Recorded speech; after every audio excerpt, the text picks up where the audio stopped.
Hi everyone, Fastany Fast Tano here, the internet's busiest music nerd, and it's time for a classic review of Sade's Diamond Life. This is the debut 1984 album from British vocalist and songwriter Sade, who cut her teeth on the English music scene in the 80s as a backup singer originally, before forming a collaborative partnership with multi-instrumentalist and songwriter Stuart Matthewman. This creative relationship would not only serve as the foundation for Sade's debut album, but Matthewman would go on to bring major songwriting contributions to every record Sade would release past this point, even 2010's Soldier of Love. Listening to Diamond Life, it's not hard to see why the record would appeal in 1984, especially since it's still so widely appealing today among fans of pop, R&B, and soul. In those fields at the time, Sade's voice and style would be a breath of fresh air, as we're talking about the mid-80s, and while yes, a lot of great stuff was dropping in those styles, prevailing trends, instrumentation, and aesthetics across the board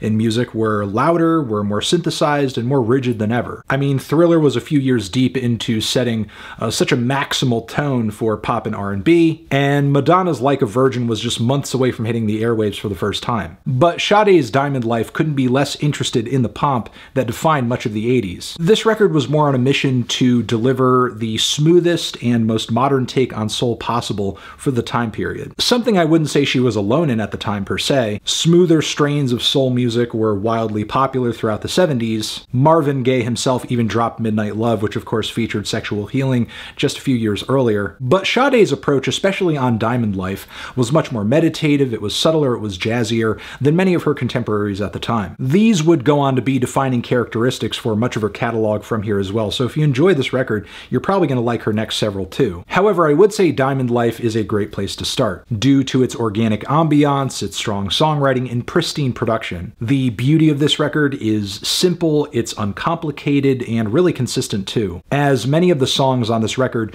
stir up a similarly passionate and sensual energy that's reinforced from track to track to track, starting with the groovy, exotic, and classy Smooth Operator, which hits with not only some cute little drum loops right off the bat, but also some tasteful sax and electric piano keys. Sade's spoken word vocals and dynamic singing voice show a level of class and poise that is just stunning, plus a sophistication I think more cerebral listeners will pick up on right away. I love her volume and breath control on this record. The way she sings reminds me of a really skilled horn player. Even the way she articulates her lyrics just oozes style, especially as on this song she describes this very in-demand lover boy who's moving from girl to girl. Perfectly soundtracked by bold chord changes on the chorus and slowly intensifying grooves and sax embellishments. Things somehow get smoother and catchier on the track Your Love Is King, with a lot of soulful chord changes and grand harmony layers, plus some meditative grooves to boot. These all underscore Sade singing with a deep longing in her voice about a love that trumps all others. The following Hang On to Your Love turns up the heat and urgency, with one of the more driving grooves and bass lines on the entire record. There are some really moody and nocturnal hits of rhythm guitar on this one too. The lyrics on this one come from a place of confusion but also motivation, as Sade sings about being taken aback by the difficulties of love and an inconsistent partner, asking, "Why do you play these games and why are you walking away?" These questions are eventually given answers, or at least prescriptions. Be brave when the journey is rough. Love isn't easy, don't give up. She kind of serves as a musical love coach on this one, or at least maybe a love philosopher, a role she plays into pretty effectively once again on the following track, Frankie's First Affair. I think you guys can put two and two together on the messaging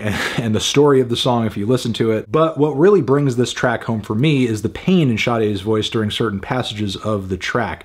It seems like she might have more of a personal brush with the goings-on in the song than you might assume, given that she's just trying to make herself like a referee in the situation. When Am I Going to Make a Living is a meditation on the everyday economic struggles of average people. The bass line, hand drums, and bright group vocals on the track sound like something out of the smooth soul strains of the mid-70s. One could even say the song is sort of akin to Marvin Gaye, who we mentioned earlier. But yeah, that one is passionate and well-written too, well-performed as well. Then Cherry Pie may be the funkiest and darkest cut on the entire LP. The bittersweet atmosphere and aura surrounding this one is amazing, as lyrically Sade sings about expelling this heartbreaker from her life. Then Sally is a very sad, hard-hitting, and just another spectacular example of storytelling on the LP, as we hear this story of a protagonist who keeps all of the very sad, lonely, and broken men described in the lyrics company. It's a song, given your perspective, can be read a number of different ways, but what is clear is that Sade does express quite a bit of sympathy for